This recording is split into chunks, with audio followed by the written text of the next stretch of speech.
Hello दोस्तों, higher washing machine dust कैसे clean करें आप। आओ मैं आपको बताता हूँ। पहले आपको ये खोलना है, उसके बाद ये आपको खोलना है, ये आपको खोलना है। ये देखो दबा के, ये रहा डस्ट। फिर आपने डस्ट साफ किया। अब डस्ट साफ कर, ये रहा, मैंने डस्ट साफ कर लिया यहाँ। डस्ट साफ करने के बाद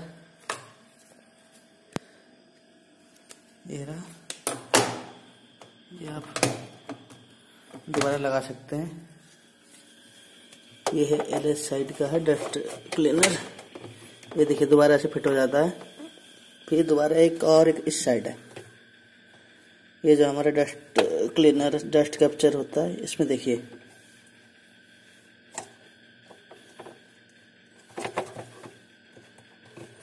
ओके, इसमें तो डस्ट है नहीं, इसलिए मैंने दोबारा लगा दिया। ये है process Haier washing machine dust capture dust हटाने के लिए।